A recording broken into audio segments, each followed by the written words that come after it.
Hey sneaker friends, today I'm going to compare two shoes. Now, I think people have a lot of opinions on these two shoes, so I'm really curious to see what you guys think in the comments. I know I have a favorite. Let's dive in. We're going to look at the Ultra Boost 4 versus the new Zoom Pegasus Turbo.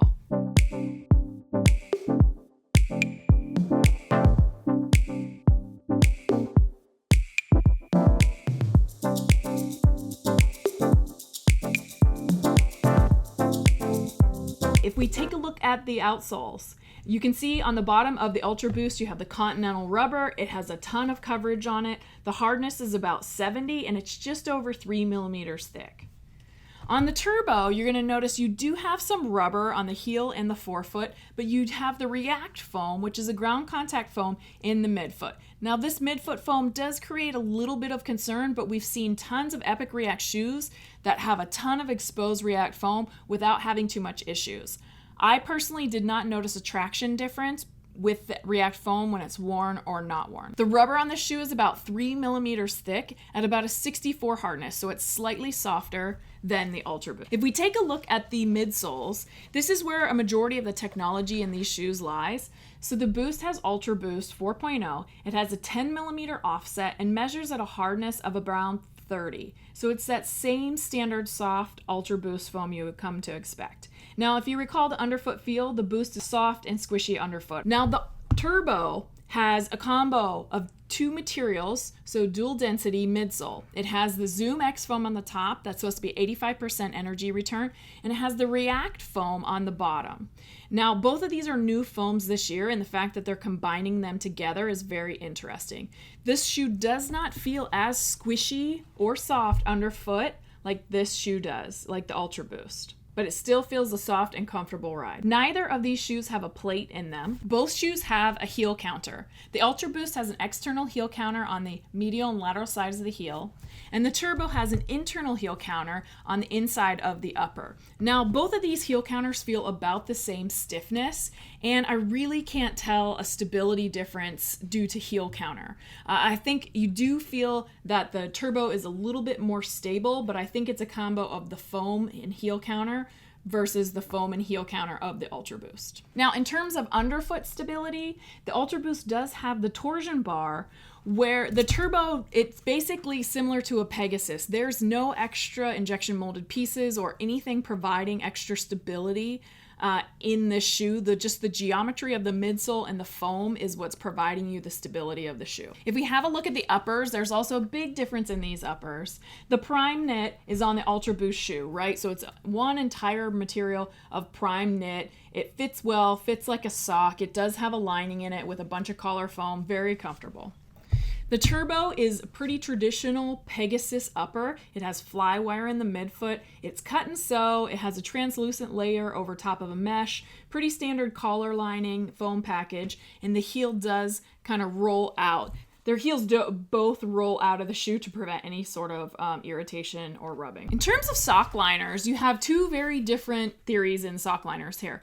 The Turbo has a over 5 millimeter thick open cell foam. The Ultra Boost has a 3 millimeter more closed cell pour-on type material that definitely compacts down. Now, both of these sock liners are going to compress.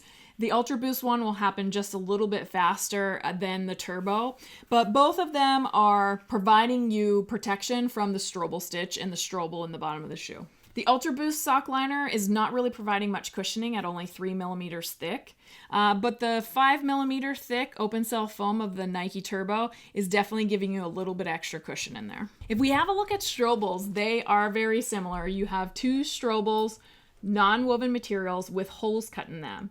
The major difference between the two is that the Adidas one is not glued down and the Nike one is glued down. Now, why did Nike glue theirs down versus leave it unglued? I do not know. It could be a construction challenge. Why does it matter? Because the glue in here, it's an extra layer of glue in the shoe.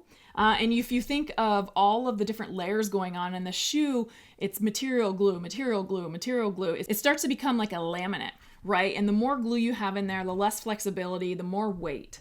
So ideally you want something that doesn't have glue under the Strobel, so that there's just less weight in there and less flexibility being reduced. Now, if we get down to the weight, this is where it's pretty easy to understand the difference in the two shoes. The Adidas Ultra Boost, the right weighed 269 grams, the left weighed 276 grams. That's a difference of 5 grams between the pair.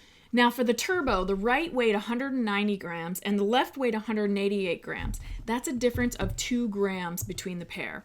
So right off the top, the Ultra Boost has a difference of 5 grams between the pair, the Turbo's 2. Now, why does that matter? It's just kind of a sign of quality. Maybe it doesn't really matter to you. What does matter is the overall weight. The pair of Ultra Boost is 545 grams. We know it's not a light shoe, but for being high performance, it should be a bit lighter. The Turbos come in at 378 grams for the pair. The Turbo weighs significantly less than the Ultra Boost. To be exact, it's 83.5 grams per shoe less.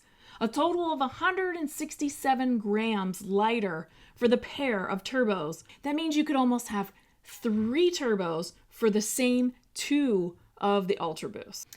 Well, that's pretty much everything that's included in both of these shoes. Now, if you ask me personally, the Boost feels soft and squishy underfoot. No doubt that I like that all day long, but when it comes to performance, walking or running, or knowing I don't want to be tired on my feet after a really long day, I'm going to pick the Turbo.